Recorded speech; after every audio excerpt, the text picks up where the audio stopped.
I used to know Ray Franz. Well, I used to live up the hall from Fred Franz, and we hung out all the time.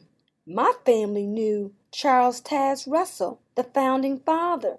And I used to sit at the feet of Jesus. Well, hell, I am Jesus, and I'm here for my second coming.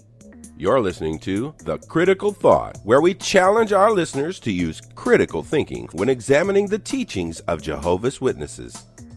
Hi, this is Lady C. Welcome to another episode of The Critical Thought. I know, my opening was stretching it a bit, but I thought I'd have a little fun with that one. But I'm sure you have seen people with those same type of attitudes in the organization before. They feel like they are serving at the right hand of God. In fact, those people are always practicing one-upmanship, which is the technique of gaining a feeling of superiority over another person. And it happens all the time in the organization. It's part of the culture because people want to be liked.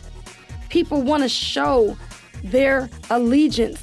They want to show their connection to someone who's doing something in the higher realm of the Watchtower organization. It's amazing when you sit back and look at it. And if they didn't have adequate Watchtower credentials, they always tried to connect themselves to those that did.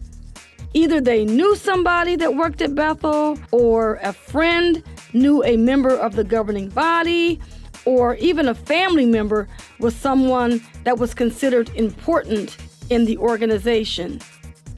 And some of these individuals may have felt that having these type of connections would make them more likable by the friends in their congregation or to those that they came into contact with, especially if they didn't possess a title of importance themselves.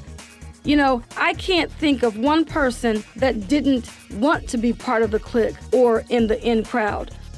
Who doesn't want to feel a sense of belonging and maintain good, healthy relationships in the congregation?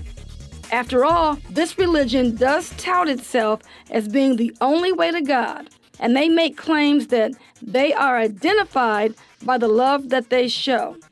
But most people in the congregation that have trouble maintaining and living up to the Watchtower's rules and keeping pace, going door to door, don't feel a real connection to their brothers and sisters if they are not able to keep up with the Watchtower standards of pioneering or striving to reach for positions of ministerial servant and elder. It is most difficult.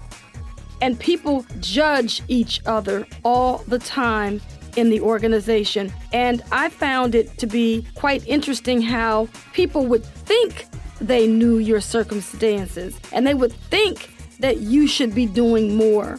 And that is the kind of culture that the organization breeds because it puts out these guidelines and basically says, if you love God, you will go out and warn the wicked. You will go door to door. You will help people to see a need to make the truth their own, they would say.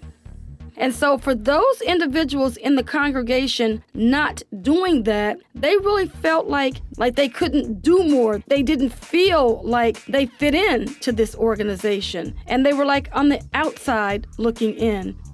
And it's very sad that people would have to measure their love for God based on how many watchtowers they sell or how many doors they knock on. What I vividly remember about being one of Jehovah's Witnesses is that people always looked at others with a cloud of suspicion if you weren't trying to do more in the organization. You were always considered not spiritual if you did not regularly go out in field service.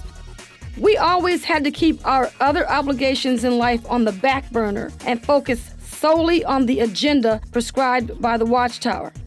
No one cares that our children have to get their education, and in order to have a healthy, functioning mind to be able to thrive in society, we never realized that, allowing our children to participate in extracurricular activities amongst their peers would help them to do that. But they couldn't do that because the society feels like a jilted lover and they don't want to share you with anybody else. They want you to be solely in their care, and they're afraid that if you have any contact with anyone outside of the organization, that person can somehow steer you away from the organization.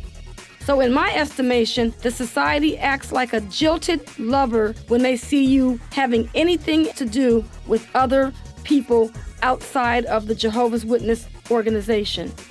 And one final thought I'd like to add is the fact that whenever members in the congregation are doing all of the right things in the eyes of the Watchtower in terms of, pioneering and all these type of things, they always put those individuals on the program at the assemblies. And they march them out onto the platform as an example to everyone else in the congregation or in their circuit. And it's interesting how whenever I have a conversation with Jehovah's Witnesses now, and they're trying to defend the organization and tell me that I'm wrong, that the society does allow them to do what they want, to make their own decisions, to be their own person, and all of that, I turn the tables and I ask them, will the society, will the brothers in the congregation take those same individuals and put them on the assembly program for them to stand out and tell the audience that they're doing their own thing and they're enjoying doing things aside from the organization and what they're telling them to do? And guess what? They can't answer that, because that is not how the culture of the Jehovah's Witnesses work. Everyone knows that. Everyone. So I just say this. Don't get it twisted. There is a prescription for the Jehovah's Witnesses to follow. For those of you who are following that prescription, you are celebrated.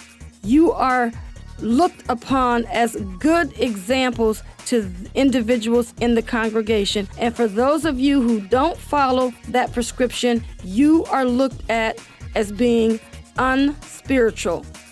And not only that, but you're also looked at and marked by other people in the congregation as individuals that others might not want to be associating with.